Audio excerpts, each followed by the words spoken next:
Buen día, segundo A, ¿cómo están? Vamos a seguir trabajando por este medio y hoy vamos a trabajar un tema que un poquito ya lo habíamos anticipado en clases anteriores. Tal vez recuerden que hablamos de una forma de orden posible del espacio que era la simetría. La simetría es una manera de ordenar el espacio bastante simple, ¿sí? Balanceando o equilibrando los elementos que vamos a poner en la composición en torno a un eje axial, ¿sí? Es una de las posibilidades de la simetría, que es la que vamos a trabajar hoy. Simetría axial. También la pueden encontrar con el nombre de simetría de espejo o especular, o simetría bilateral. Se refiere a lo mismo, se refiere a las formas de simetría donde tenemos un eje que puede ser vertical o horizontal, pero siempre vamos a tener un eje en torno al cual se va a desdoblar la imagen hacia un lado y hacia el otro como si fuera un reflejo, ¿sí? También se la llama simetría de reflexión, ¿sí? Siempre se refiere a eso.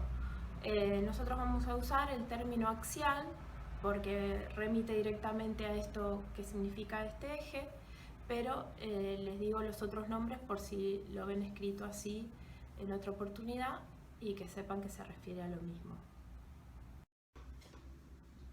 Bueno, este tipo de simetría en torno a un eje nos aporta la sensación de mucha estabilidad. Es un equilibrio muy estable porque está totalmente balanceado el peso compositivo hacia un lado y hacia otro lado del eje.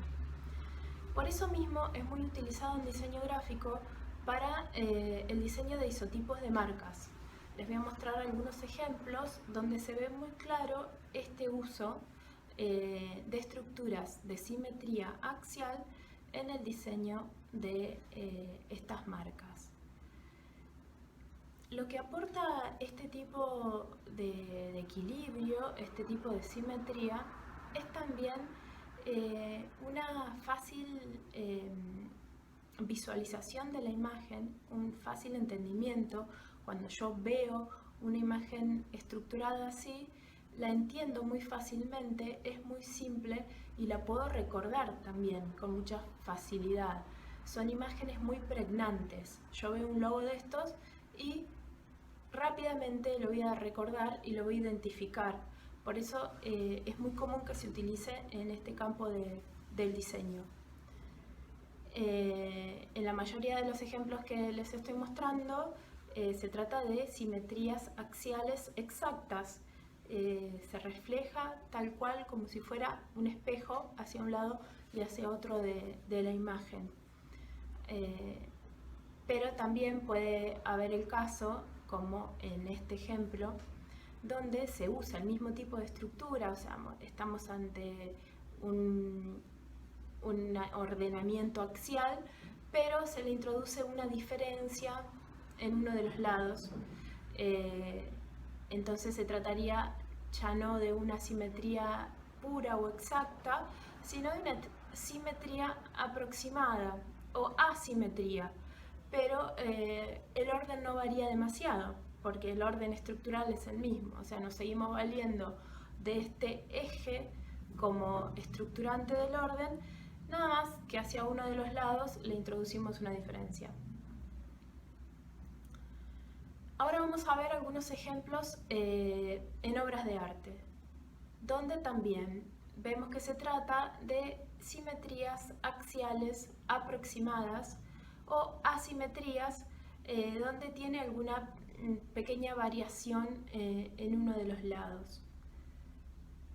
Pero lo importante, lo que más tenemos que prestar atención es que lo que subyace en el orden de la obra es esta estructuración en torno al eje. Observamos cómo hacia un lado y hacia otro lado de este eje vertical, en estos casos, se compone la imagen.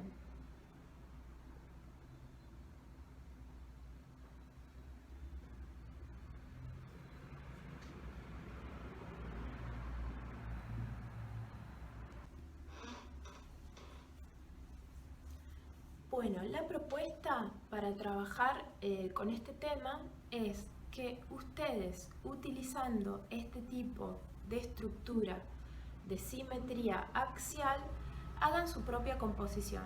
Se pueden inspirar en algunos de los temas que vieron en los cuadros que usamos como ejemplo. Se los voy a adjuntar para que los puedan mirar por separado. Teníamos el ejemplo de la obra de Paul Klee con esa forma de representación abstracta de una cara. Teníamos el retrato de Frida Kahlo, teníamos las obras de Maurice Escher, que son estas obras más de tipo fantástico. Pueden elegir alguna de esas como punto de partida o como inspiración para el tema, o pueden inventar su propio tema. Lo que sí o sí tiene que estar bien claro en la composición es este orden de simetría axial. Puede ser una simetría exacta, como en el caso de los isotipos de las marcas, o puede ser una simetría aproximada, como en los ejemplos de las obras de arte que les mostré. Eso lo deciden ustedes. Lo que sí o sí tiene que estar es este tipo de ordenamiento. En su obra, ¿sí? En la producción que hagan, no se tiene que ver explícito el eje, ¿sí? No hagan un eje rojo en el dibujo. Lo van a hacer para, en el momento de dibujar, de estructurar la obra y de crear la imagen, pero luego ese eje queda implícito, ¿sí? Y no está remarcado en la imagen, ¿sí? Como no está, por ejemplo, vieron en los isotipos, no es que haya en el medio del isotipo de Starbucks, no está atravesado por un eje rojo, pero sin embargo ese orden está implícito, ¿sí? Ahí hay un eje central. En la obra de ustedes también va a estar implícita, hacen el eje al principio, al momento de dibujar para ordenarse, pero luego lo borran y bueno, y queda como parte de la estructura de la composición. Cualquier duda que tengan, me la hacen por mensajes, ¿sí? Por mensajes en el chat, y seguimos trabajando por este medio. Les mando un beso grande y seguimos en contacto.